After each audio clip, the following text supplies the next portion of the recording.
বন্ধুরা, ঘরে থাকা সামান্য উপকরণ দিয়ে যে এত টেস্টি নরম তুলতুলে স্পঞ্জি জালিদার একদম দোকানের মতো স্লাইস পাউরুটি তৈরি করা যায়, তাও আবার ডিম ছাড়া, সম্পূর্ণ নিরামিষভাবে। ভিডিওটা না দেখলে আপনারা কিন্তু বিশ্বাসই করতে পারবেন না।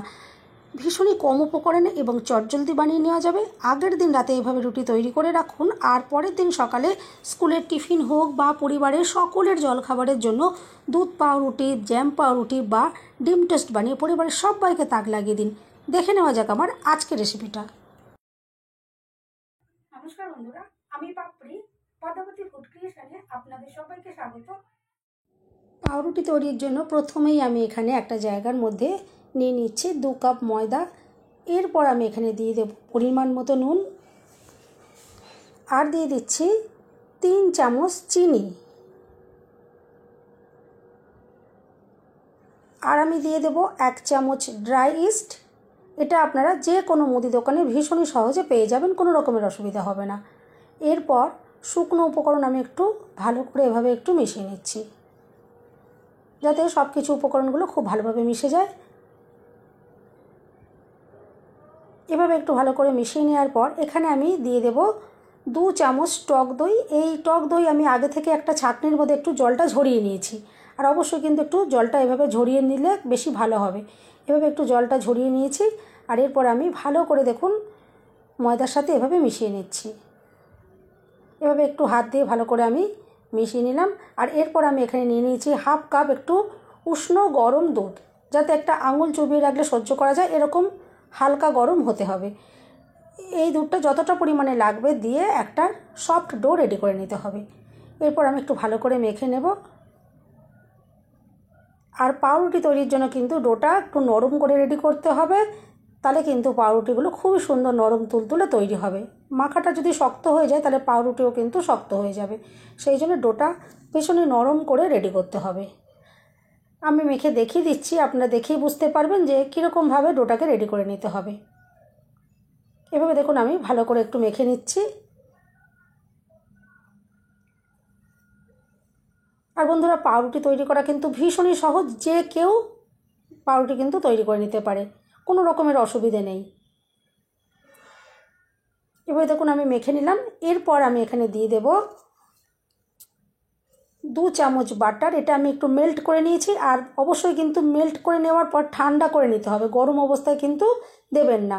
আমি এখানে ঠান্ডা করে নিয়ে তারপরে কিন্তু এটা ইউজ করলাম। আর এভাবে দেখুন খুব ভালো করে একটু মেখে নিতে হবে। আমি এরপর এটা খুব ভালো করে একটু সময় নিয়ে মেখে নেব।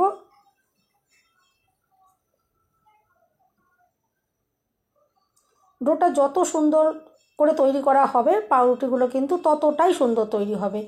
এভাবে দেখুন ডোটা রেডি করা হয়ে গেছে, আর দেখে বুঝতেই পাচ্ছেন আমি কতটা নরম করে এটা মেখেছি। এরপর আমি একটা আলাদা বাটি নিয়ে নিচ্ছি, তার ভেতরে আমি একটু বাটার এভাবে একটুখানি ভালো করে একটু মাখিয়ে নেব। আর ডোটাকে আমি একটু হাতে করে একটু বল শেপ করে একটু রেডি করে নিচ্ছি। দেখুন এভাবে একটু বলের মতো গোল করে আমি বাটির ভেতরে রেখে দেব।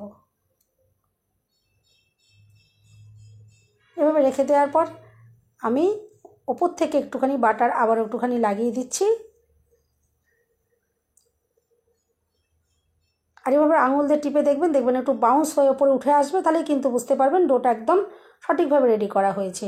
আর এরপর আমি একটা দেখুন প্লাস্টিকের প্যাকেট নিয়ে নিয়েছি, আর দেখুন এবারে আমি এটা মুখটা এভাবে ভালো করে একটু বন্ধ করে একটা গার্ডার আটকে রেখে দেবো, যাতে বাইরের কোনো এয়ার এর ভেতর না যেতে পারে। এভাবে দেখুন আমি রেখে দিলাম, আর এটা চাপা দিয়ে আমি 15 মিনিটের জন্য একটু রোদে রেখে দেবো।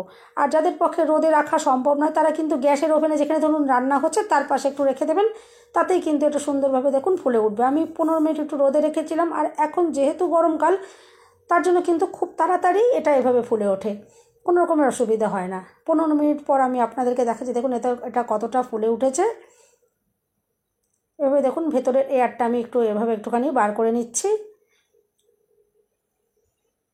আর ডোটাকে আমি এবার একটু বোর্ডের মধ্যে নিয়ে নেবো। এতে একটু আমি গুঁড়ো ময়দা ছড়িয়ে রেখেছি, আর এর মধ্যে নিয়ে একটু এটাকে একটু গোল একটা বলের মতো করে আমি রেডি করে নেব। এখন আর মাখার কোনো রকমের দরকার পড়বে না, যেহেতু আমি প্রথমে এটা খুব ভালো করে মেখে নিয়েছিলাম। এভাবে দেখুন আমি অল্প একটু ময়দা গুঁড়ো একটুখানি গায়ে একটুখানি লাগিয়ে আর এভাবে দেখুন একটা বলের মতো করে রেডি করে নিলাম। এতে লেচি তৈরি করতে সুবিধে হবে। এরপর এটাকে দুভাগে ভাগ করে আমি কেটে নেব। তার জন্য আমি এখানে একটা ছুরি নিয়ে নেব, আর ছুরি দিয়ে এটা 2 টুকরো করে নেব, তাহলে সমান মাপের লেচি দুটো তৈরি হবে।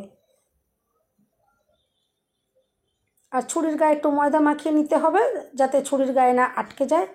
এভাবে দেখুন আমি কেটে নিলাম।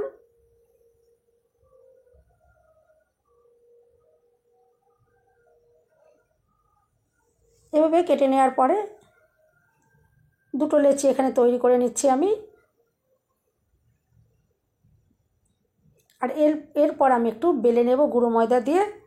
আর এখানে একটু চৌকো শেপ করে প্রথম থেকেই বেলে নিতে হবে। যতটা সম্ভব একটু বেলার সময় চৌকো করে এটাকে আমি রেডি করে নেব। আর যেহেতু মাখাটা খুবই নরম, সেই জন্য কিন্তু বেলার সময় কোনো রকমের অসুবিধা হবে না। দেখবেন সুন্দরভাবে এটা চৌকো করে বেলতে পারা যাবে, কোনো রকমেরই অসুবিধা হবে না।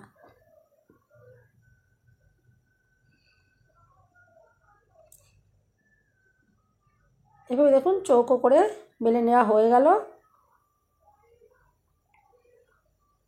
আর এরপর আমি একটু ভাঁজ করে নেব এটা। আর এটা আপনারা নিশ্চয়ই একটু দেখেই বুঝতে পারবেন যে আমি কিভাবে করছি। এভাবে ঠিক একটুখানি আমি ভাঁজ করে দিলাম।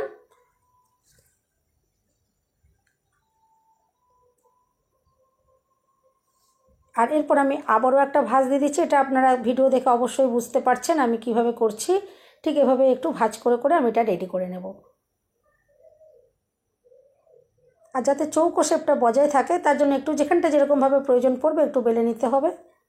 আর এরপর আমি এখান থেকে দেখুন আরেকটাও ভাঁজ দিয়ে দেব। ঠিক এভাবে আমি রেডি করে নিলাম। আর সাইডগুলোকে একটু এভাবে একটুখানি মুড়ে নিতে হবে। সাইডগুলো আমি একটু এভাবে একটু মুড়ে মুড়ে আটকে দিচ্ছি মুখগুলো। এভাবে দেখুন একটা রুটি রেডি করা হয়ে গেল। আর এরপর আমি একটা কেকের মোল্ড নিয়ে নেব, আর তাতে একটুখানি তেল এভাবে আমি একটু ব্রাশ করে দিলাম, যাতে যখন রুটিটা রেডি হয়ে যাবে বার করতে সুবিধে হয়। আর এভাবে দেখুন সাইডে আমি রেখে দিলাম। আর ঠিক একইভাবে আমি আরেকটা লেচিও রুটি এভাবে দেখুন রেডি করে নিয়েছি। আর এরপরে আমি এটা চাপা দিয়ে রেখে দেব 10 থেকে 15 মিনিটের জন্য।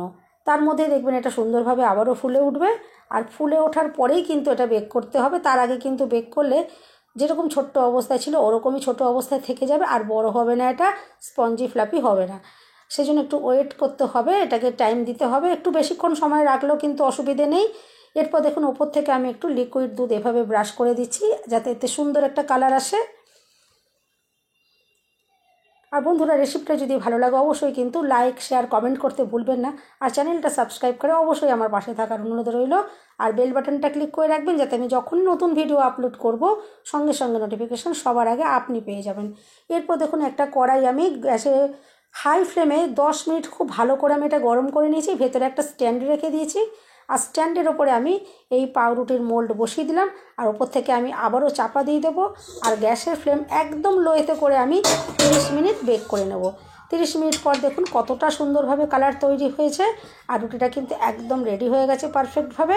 আমি এরপর এটা গ্যাস থেকে নামিয়ে নিচ্ছি। আর এরপর ঠান্ডা করে আমি আপনাদেরকে দেখাচ্ছি। দেখুন কতটা অসাধারণ তৈরি হয়েছে। আর দেখুন মোল্ড থেকে কত সুন্দরভাবে এটা বেরিয়ে গেল, যেহেতু তেল ব্রাশ করা ছিল। আর রুটিটা যে কতটা অসাধারণ তৈরি হয়েছে সেটা তো আপনারা দেখে বুঝতেই পারছেন, যে একদম নরম তুলতুলে, একদম দেখুন ভীষণই নরম তুলতুলে আর একদম টাটকা ফ্রেশ। এভাবে রুটি তৈরি করার কিন্তু বন্ধুরা মজাই আলাদা। এভাবে দেখুন রুটি কতটা দুর্দান্ত যে তৈরি হয়েছে সেটা আপনারা দেখেই বুঝতে পারছেন। এরপর আমি আপনাদেরকে ভেতরটাও দেখাবো যে এটা কতটা ভেতর থেকে সুন্দর তৈরি হয়েছে। আর দেখুন এভাবে আমি একটুখানি এটা একটু ভেঙে নিচ্ছি। আর ভেতরটা দেখুন কতটা যে স্পঞ্জি ফ্লাপি তৈরি হয়েছে, ভীষণই নরম তুলতুলে। এভাবে অবশ্যই বাড়িতে আপনারা ফ্রেশ রুটি এভাবে তৈরি করুন, আর পরিবারের সকলে শুনতে মজা করে খান, ভীষণই ভালো লাগবে। দেখুন আমি এরপর এগুলোকে স্লাইস করে কেটে নেব। দেখবেন কতটা যে স্লাইস করে কাটার পর এটা যে কতটা যে অসাধারণ দেখতে লাগছে, না দেখলে কিন্তু আপনারা বিশ্বাস করতে পারবেন না যেগুলো কতটা দুর্দান্ত তৈরি হয়েছে। এরপর আমি এগুলোকে দেখুন একটা ছুরি দিয়ে কেটে নেব স্লাইস করে। আর স্লাইসগুলো শুধু আপনারা দেখে বুঝতেই পারবেন যে কতটা দুর্দান্ত লাগছে। আর যেহেতু নরম তুলতুলে, দেখুন কাটতে কোনো রকমের অসুবিধা হবে না। আমি একটু সাবধানে কাটছি যাতে ভেঙে না যায়, সেই কারণে। ভীষণই নরম, এটা একদম তুলতুলে তৈরি হয়েছে আর একদমই স্পঞ্জি। আর ভেতরটা অসংখ্য জালিযুক্ত হয়েছে। আর টেস্ট একদম দোকানের পাউরুটির থেকে কিন্তু কোনো অংশে কম নয়। আর দেখুন আপনারা একটা স্লাইস আপনাদেরকে দেখাচ্ছি যে ভেতর থেকে যে কতটা এটা অসাধারণ তৈরি হয়েছে, আপনারা সেটা দেখেই বুঝতে পারছেন। অবশ্যই কিন্তু কমেন্ট করে জানাবেন আপনাদের আমার এই পাউরুটির রেসিপিটা কীরকম লাগলো। আর দেখুন ভেতরটা কতটা অসাধারণ জালিদার তৈরি হয়েছে আর ভীষণই টেস্টি তৈরি হচ্ছে। অবশ্যই কিন্তু আপনারা এভাবে একবার বাড়িতে তৈরি করবেন আর নিজের হাতে বাড়ির পরিবারের সবাইকে খাওয়াবেন। দেখুন এটা কতটা যে নরম, আর দেখুন স্পঞ্জি কতটা কিরকম বাউন্স হয়ে এটা আবার ঠিক নিজের জায়গায় চলে যাচ্ছে, এতটা সুন্দর তৈরি হয়েছে। আমি দেখুন একটু প্লেটে সাজিয়ে নিচ্ছি। দেখুন প্লেটে সাজানোর পর এটা কতটা দুর্দান্ত লাগছে। আর এভাবে অবশ্যই ফ্রেশ রুটি তৈরি করবেন আর বাড়িতে সকলে শুদ্ধ মজা করে খাবেন। পরিবারে দেখবেন প্রত্যেকে এটা খুবই খুশি হবে। এরপর দেখুন এভাবে আপনারা পাউরুটি আগের দিন রাতে তৈরি করে রাখবেন আর পরের দিনে সকালে বাচ্চাদের স্কুলের টিফিনের জন্য হোক বা এমনি নর্মালি সকালে জলখাবারের জন্য এভাবে একটু জ্যাম মাখিয়ে দিতে পারেন বা দুধ পাউরুটি দিয়ে দিতে পারেন বা সময় থাকলে একটু ডিম টোস্ট করে দিতে পারেন। দেখবেন বাড়ির বাচ্চাদের কিন্তু খুবই পছন্দ হবে। আর শুধু বাড়ির বাচ্চা কেন, বাড়ির বড়োদেরও কিন্তু এটা ভীষণই পছন্দ হবে। এভাবে দেখুন আমি একটাতে জ্যাম মাখিয়ে নিলাম আর একটা দেখুন ডিম টোস্ট করে নিয়েছি, যে কতটা দুর্দান্ত তৈরি হয়েছে দেখেই আপনারা বুঝতে পারছেন। অবশ্যই এভাবে একবার বাড়িতে ট্রাই করবেন, দেখবেন আপনাদের ভীষণই পছন্দ হবে।